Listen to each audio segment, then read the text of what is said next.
No solamente ese pasado no es el mismo para todos, sino que, en cada quien, el recuerdo se modifica con el tiempo. Esas imágenes cambian a medida que se transforman el saber y las ideologías, a medida que cambia la función de la historia en las sociedades. Prefacio de Cómo se cuenta la historia de los niños en el mundo entero, de Marc Ferro. Dicen por ahí que lo único constante en la vida es el cambio, y la historia es una de esas ciencias que parece confirmarlo constantemente. Incluso las grandes transformaciones acaban pasando y viendo cómo esos fundamentos que parecían definitivos también acaban cambiando. Nos ha pasado una y mil veces y aún así seguimos sorprendiéndonos y resistiéndonos a creer que eso que veíamos como el futuro dejó de serlo, como eso que parecía un legado o algo que nos iba a acompañar por el resto de nuestras vidas acaba desvaneciéndose como todo. Porque sí, para bien o para mal, todo acaba cambiando. La reflexión de hoy busca dar algunas explicaciones al por qué vemos tantos cambios sociales a nuestro alrededor, al por qué, aun por muy convencidos que estuviéramos de algo, ese algo acabará siendo cuestionado, a cómo no hay verdades eternas y cómo, como seres humanos, podemos adaptarnos. Yo soy Stracklet y este es el quinto capítulo de Un Tanuki hablando de cosas psicológicas. Venga la intro.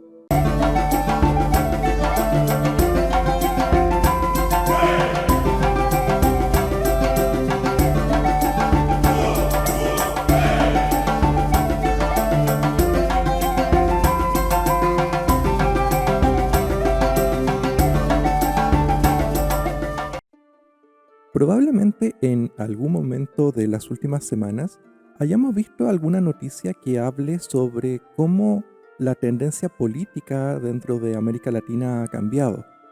Quizás las protestas de la generación Z en México, los cambios electorales que han sucedido en Chile, el cambio que ya ha estado teniendo Argentina desde la elección de Javier Milei. Y en la profundización de esas noticias, al final lo que encontramos es el rol muy importante que han tenido los jóvenes en los cambios que estamos viendo. Sin ir más lejos, las protestas de la generación Z ya lo llevan en el nombre. En el caso de Argentina hay una diferencia bastante notoria en cuanto a las generaciones, siendo la generación joven dentro de los 16 y los 30 años los que principalmente aprueban y que han marcado las elecciones recientes. Y en el caso chileno, aunque estadísticamente no tan marcado, también hay un papel joven muy importante que está teniendo lugar dentro del cambio de la visión política y social, siendo probablemente el caso chileno también el que presenta mayor polarización. Pero sin el afán de indagar mucho en las cifras o en los fenómenos específicos, la observación de estos fenómenos la presento principalmente para ilustrar esta idea de que las nuevas generaciones muchas veces traen cambios consigo, y esos cambios suelen estar marcados por ser una oposición al pensamiento que regía en la generación previa. Y aquí hay que hacer una puntualización bien importante, y es que muchas veces cuando se miran los datos estadísticos, las cifras, hay muchos autores que desconocen o que tratan de bajar el perfil a estos cambios, asumiendo que no son cambios generalizados, sino que responden a la naturaleza de ciertos sectores, de ciertos segmentos. Pero, alerta de spoiler, así ha sido durante toda la historia de la humanidad, vale decir, durante el periodo de la Ilustración no es que todas las personas de calle fueran leyendo a Rousseau, a Descartes, que comentaran en las fiestas familiares, sino que era probablemente un espacio de la élite, lo mismo en el Renacimiento, y básicamente lo mismo en todas las revoluciones. No es que en los años 60 todos fueran hippies, no es que en los años 80 todos fueran metaleros o rockeros, ya se me fue el perfil de esa época. No es que en el 2006 todos fuéramos emos, o puede que eso sí, pero bueno, en el fondo, no es que una tendencia sea tendencia porque sea universal, porque todo el mundo la sigue, sino porque cumple con unos criterios narrativos, con una historia, con un contexto que acaba identificando a cierto grupo.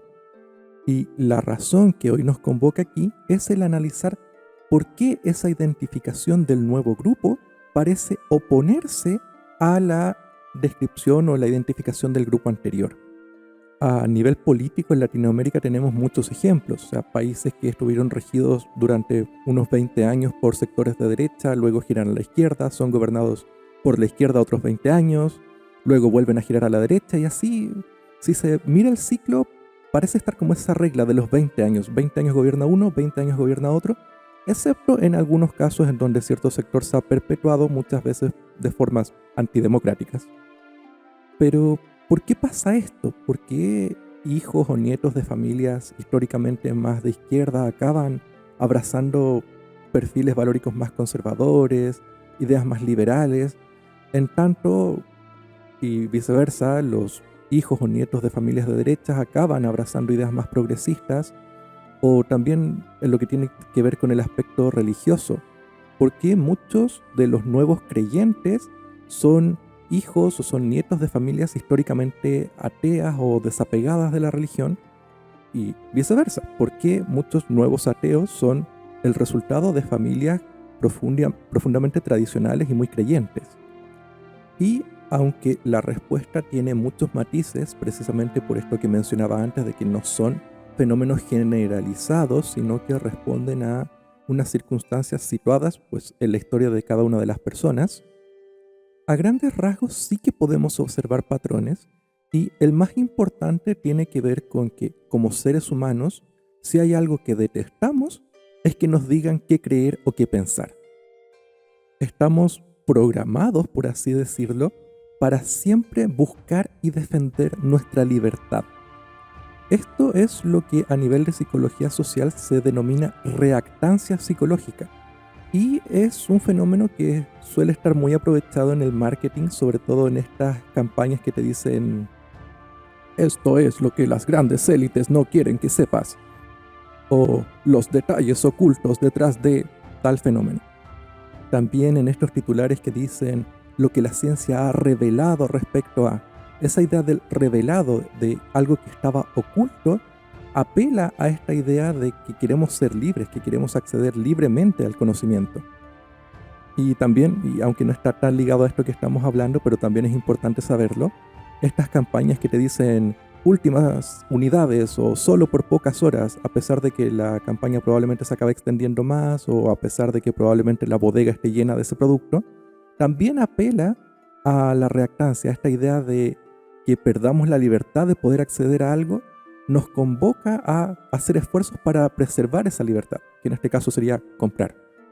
Vendría a ser algo así como el concepto estrella de la psicología inversa, que dicho sea de paso no es que exista la psicología inversa como una rama, sino que es un término coloquial que se le da a fenómenos que se relacionan con esto.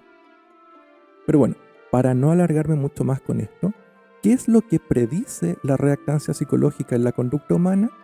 Es que cuando nos vemos expuestos a un momento en que se nos impone una visión, se nos impone algo que pudiera limitar nuestra libertad, nuestra primera reacción cognitiva va a ser el buscar y evaluar todas las alternativas posibles que nos permitan preservar la libertad, que muchas veces van a pasar por el oponerse a esta idea que está siendo impuesta. Por eso es totalmente natural que cuando a un niño se le prohíbe algo, lo primero que va a hacer el niño es intentar hacerlo o buscar los medios para hacerlo, simplemente por la curiosidad y la resistencia.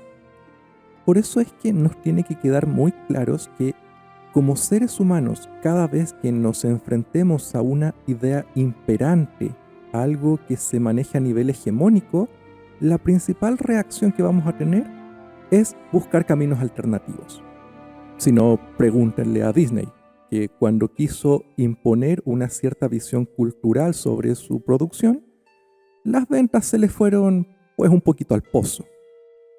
Y bueno, realmente esto es algo que comparten muchas otras empresas y muchas marcas que en algún momento quisieron apropiarse de ciertas banderas de lucha social y en el fondo volverlas hegemónicas, volverlas imperantes. Y hoy, unos 5 o 10 años después, el tiro les está saliendo por la culata. Y esto es porque ignoraron la naturaleza cambiante de las cosas. O quizás la subestimaron, porque si hay algo que podríamos inferir de los fenómenos más modernos, es que probablemente los cambios se han acelerado. cambios que hace un par de siglos podían tomar 100 años completos en suceder, luego tardaban 40, luego tardaban 20 y hoy probablemente los cambios que vemos vayan de 10 en 10 años o de 5 en 5 años. Y que acaba haciendo que frases como estamos en pleno 2025 o estamos en pleno siglo XXI acaben envejeciendo muy mal. Porque por mucho que hoy creas en algo que sientes que es absoluto, que no va a cambiar, que es la respuesta definitiva a los grandes problemas de la humanidad, la real naturaleza de las cosas es que eso al final también va a acabar cambiando. Y la reactancia es uno de esos fenómenos que a nivel individual va a tener mucha relevancia. Porque cuando una idea se plantea como dominante, se plantea como hegemónica, forma parte de los medios de control de la comunicación, al final lo que acaba haciendo es derivando otras ideas a una clandestinidad, a una prohibición. ¿Y qué es lo que pasa cuando nos prohíben algo? Pues que lo primero que vamos a hacer es buscar la forma de acceder a ese algo. De hecho, en psicología social hay un experimento que es muy práctico, muy simple, que es no pienses en osos polares. Y así, aunque en nuestro día a día no tuviésemos ninguna razón para pensar en osos polares, la existencia de la prohibición, la mención de la prohibición, dirigió directamente nuestra atención hacia esa figura prohibida. Y ya nuestra atención, ya puesto el foco ahí, pues el paso de buscar la forma de pensar en ello es natural. Por eso es que acaba resultando muy natural el que si dentro de una familia, por ejemplo, la religión predomina y todo lo que no está relacionado a esa religión es malo, lo primero que va a evaluar una persona que se está criando dentro de ese espacio es todo eso que está prohibido. O lo que pasa con una persona que crece en un entorno donde cierto pensamiento político predomina y siempre se denigra al que está en el sector opuesto, probablemente lo que va a hacer la persona que crece en ese entorno va a ser evaluar ese pensamiento opuesto.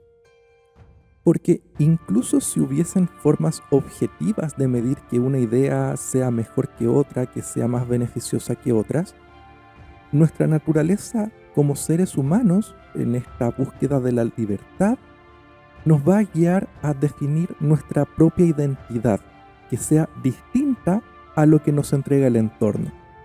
Si hay algo que como seres humanos vamos a considerar intransable, es nuestra individualidad. Incluso en los peores entornos vamos a luchar y vamos a resistir por conservar la identidad que hemos construido. Ahí destacan obras, por ejemplo, la de El hombre en busca de sentido de Viktor Frankl, que es un libro muy recomendado que, bueno, habla temas que no voy a mencionar porque YouTube se pone sensible, pero es un libro muy recomendado.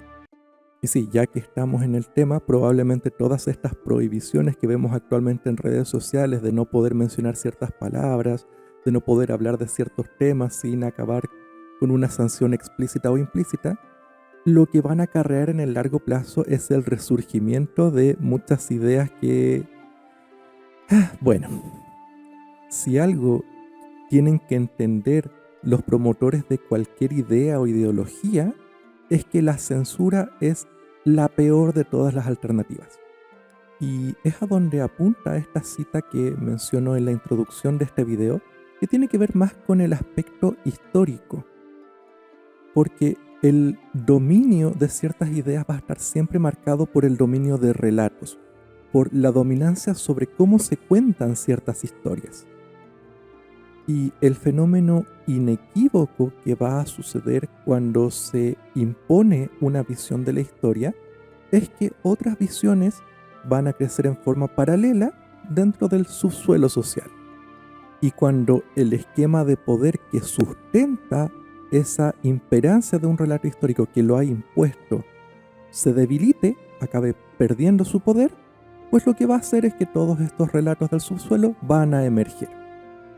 ¿Y qué es lo que pasa cuando un relato se construye desde lo clandestino? Probablemente es que va a resultar ser un relato mucho más extremo, más polarizado. Y es por eso que muchas veces cuando veamos a un luchador intelectual muy escandalizado al ver que resurgen ciertas ideas cercanas al totalitarismo o a ciertos valores que parecían muy anticuados, simplemente hay que mirarle a los ojos y decirle la culpa es tuya. Cuando buscas imponer una visión de mundo, una perspectiva de ideas, un paradigma, lo que al final en el largo plazo vas a acabar recibiendo es una bofetada en la cara y viendo cómo todas tus ideas acaban olvidadas. Esto es algo que desde nuestra visión cortoplacista, limitada por nuestra expectativa de vida, que como seres humanos a lo mejor llega a 80 años, parece un poco difícil de aceptar, pero si se mira la historia, es lo que se encuentra. En civilizaciones como la egipcia o la china, que tienen antecedentes de milenios de existencia, lo que se ha observado es que gran parte de su historia no la conocemos. Y no la conocemos porque cada dinastía se preocupó de borrar o cambiar el legado de la dinastía precedente. Probablemente todas las civilizaciones acabaron pasando por estos procesos de tener ciclos más conservadores a nuestros ojos o más progresistas desde las denominaciones actuales, y se fueron sucediendo uno tras otro en distintos gobiernos de distinta naturaleza, pero al final la historia que nos llega a nosotros muchos siglos o milenios después es netamente la historia que contaron los últimos que quedaron en pie. Pero el que una generación negase a la anterior es una cosa que se repite y se seguirá repitiendo por los siglos de los siglos.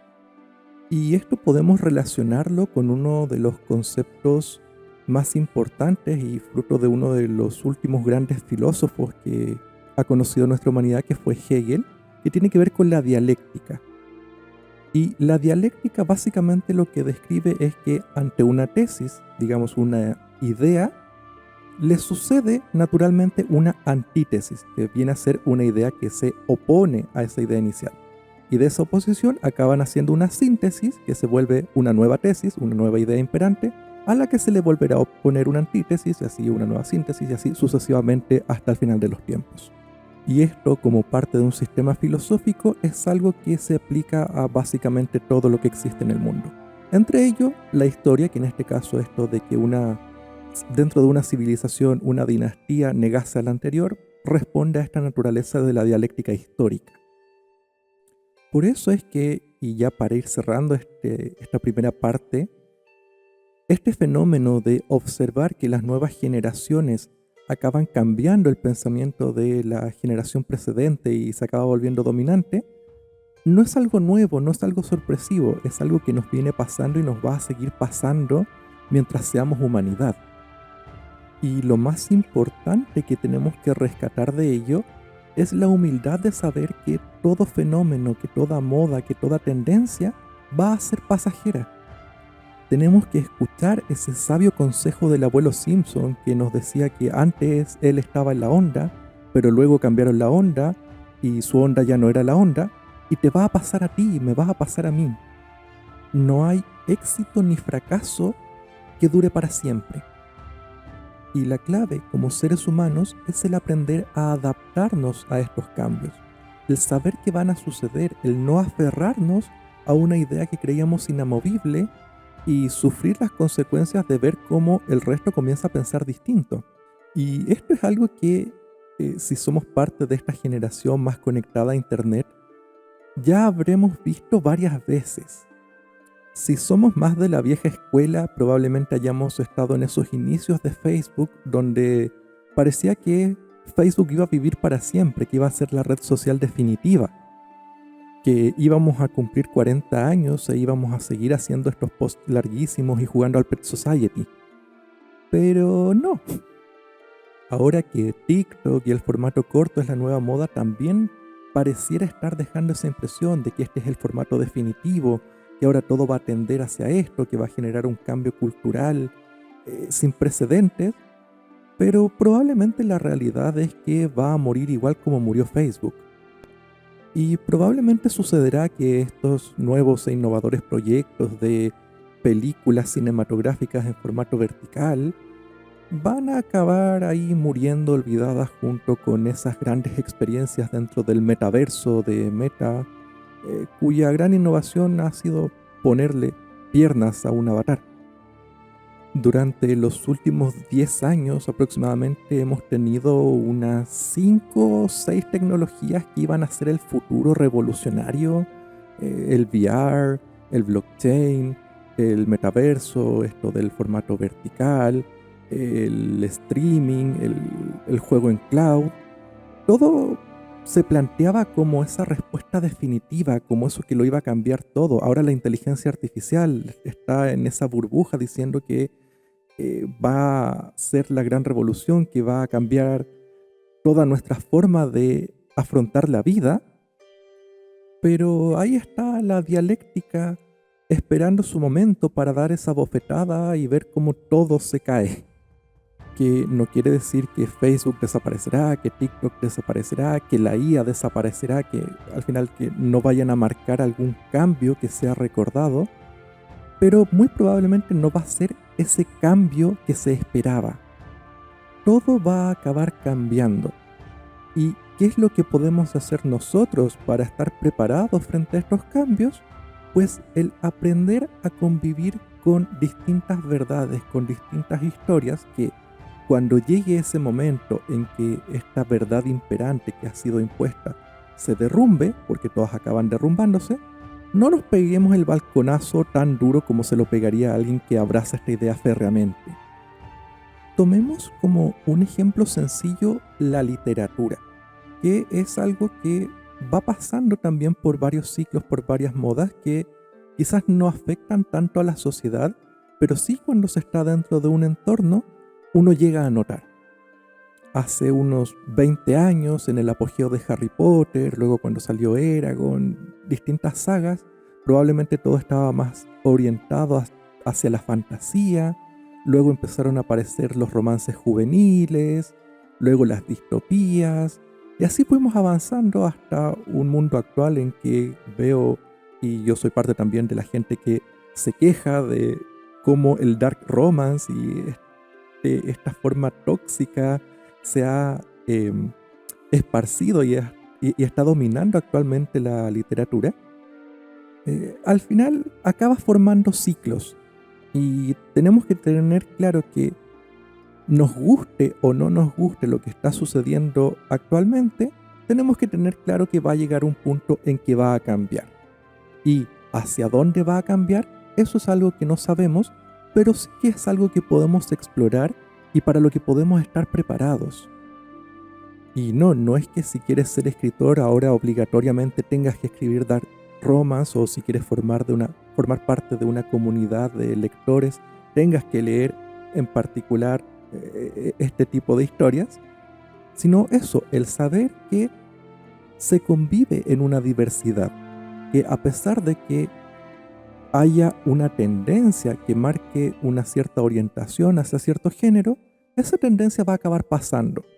Y si estamos preparados sabiendo escribir distintos géneros y leemos distintos géneros, probablemente nunca nos vamos a quedar atrás. Y yendo un poquito más allá, también dentro del mundo de la literatura, observamos este fenómeno de la reactancia, este fenómeno de cuando algo es prohibido, acaba construyendo una comunidad que, digamos, cuando esta prohibición o esta visión prejuiciosa desaparece, las comunidades emergen y resultan ser súper grandes. Y sí, me estoy refiriendo tanto a furros como a boys love, que son dos comunidades que por muchísimo tiempo han sido estigmatizadas y que de hecho aún lo son, pero que a día de hoy resultan ser de las más grandes, de las más consistentes, de las más presentes dentro de las comunidades de lectura y escritura. Y probablemente al dark romance le pasó algo parecido, también viene de un origen más estigmatizado donde aparecía con este gustillo de lo prohibido, pero como dirían los chavos, ya lo normearon, ya se hizo mainstream, y probablemente eso también marca la condena de la caída. Y así es como puede que dentro de unos 5 o 6 años la tendencia sea a otro tipo de literatura, quizás una más profunda, más intelectual, que hoy muchas veces es estigmatizada. Que en literatura o en el arte en general el estigma de hoy sea la moda de mañana, es una hipótesis bien interesante con la que podemos trabajar. A toda revolución le sigue una contrarrevolución. Y si lo sabemos y tenemos la humildad para darnos cuenta que quizás lo que nos gusta ahora o lo que creemos ahora no es lo que nos va a gustar o vamos a creer mañana, vamos a poder vivir con esa libertad de navegar libremente diferentes tendencias, diferentes espacios, sin sufrir las consecuencias de quedarnos atrás. Nunca se nos tiene que olvidar que la Revolución Francesa acabó con una monarquía, pero acabó siendo sucedida por un imperio que acabó siendo mucho más grande que esa monarquía, que acabó dominando media Europa. Por más innovadores, por más revolucionarios que nos sintamos, la historia probablemente nos va a acabar cerrando la boca.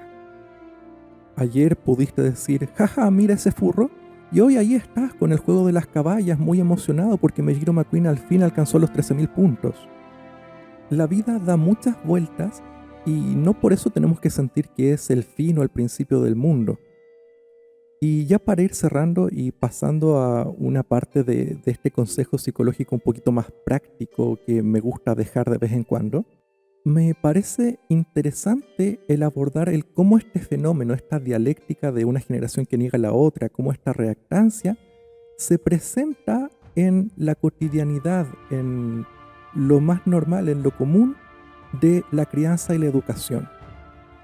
Porque claro, si alguno tiene hijos, sobrinos, probablemente al escuchar todo esto lo primero que se le venga a la mente es, vaya, entonces ¿cómo evito yo que esa siguiente generación no acabe abrazando todo eso que yo veo como algo malo o lo que razonadamente he mirado objetivamente como algo malo? ¿Cómo puedo traspasar valores sin que esos valores sean vistos como una imposición a la que finalmente ese hijo, ese sobrino, ese nieto se acabe oponiendo? Y la clave puede ser mucho más sencilla de lo que se piensa. Y es que realmente esta oposición no es una consecuencia natural a todo lo que se intenta transmitir, sino a aquello que se intenta imponer.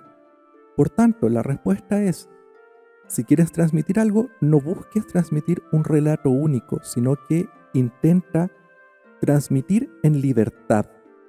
Y esto se puede ver muchas veces en esta duda que surge respecto a la crianza, que tiene que ver con cómo equilibramos la libertad que se le puede dar a un niño con la disciplina que buscamos que también adquiera.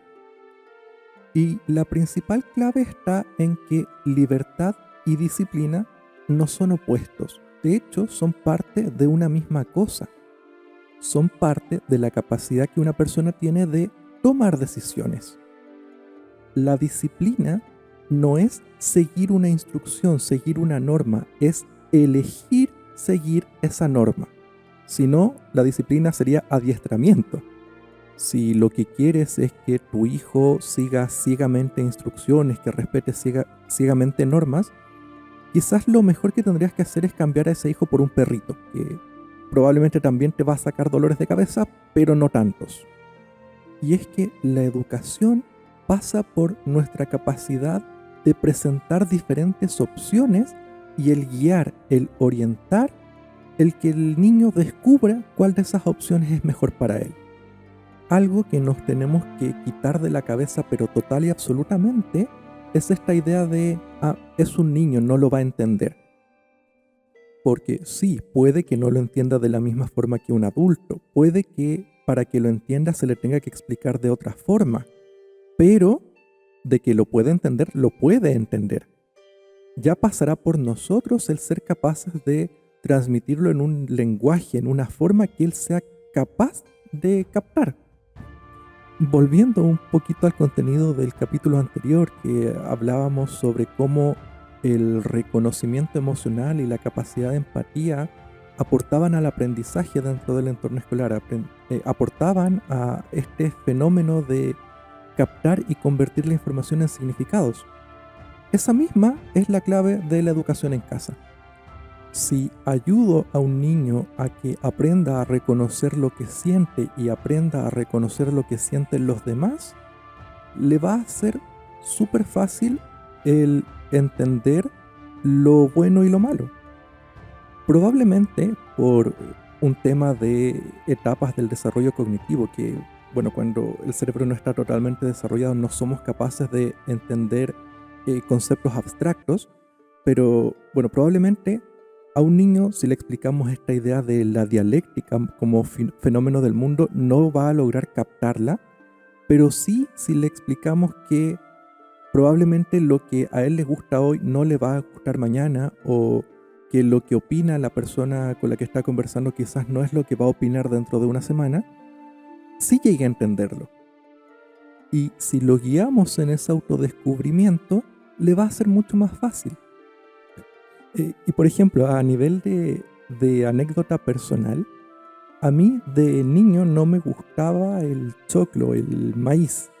Em, y por muchos años esto se quedó como una verdad inamovible dentro de mi entorno familiar. Y quedó por mucho tiempo marcado desde este estigma de el niño es mañoso, no le gusta comer tal cosa. Y no fue hasta ya etapa adulta en que un día estaba en la casa de mi abuela y mi tía había hecho pastel de choclo y me ofreció. Y yo dije, voy a probar. Que dicho sea de paso, no sé si en los demás países existe el pastel de choclo, creo que no, pero si hay alguna variación es algo muy rico y para allá va la anécdota. Y es que cuando me volvieron a dar la oportunidad de comer, me gustó. Y claro, lo que acabé descubriendo es que lo que a mí no me gusta es el maíz, es el choclo en estilo ensalada, porque lo que no me gusta es la textura del grano. Pero como durante toda mi infancia y adolescencia lo que marcó esta crianza fue o te gusta todo el choclo o no te gusta ninguno, si no te gusta el choclo es que eres mañoso, finalmente lo que hizo fue limitar esa libertad de explorar. Entonces, imaginen lo que pasaría si a todos esos niños que marcamos como desobedientes, en lugar de estigmatizarlos, en lugar de tacharlos como que no hacen caso y acabar castigando, en realidad lo que hiciéramos es acompañarlos en este esfuerzo de curiosidad, en este esfuerzo de explorar. En lugar de decirle a un adolescente, esta idea es mala, esto es lo que tienes que creer, si haces esto está mal, en lugar de ello, presentarle las diferentes perspectivas, las diferentes historias. El que en un país, en lugar de decir, esta es nuestra historia oficial, esto es lo que pasó, esto es lo que tiene que estar en los libros de historia, fuésemos capaces de reconocer que este grupo cuenta esta historia, este otro grupo cuenta esta otra historia, están marcados por estos contextos, por estas diferencias.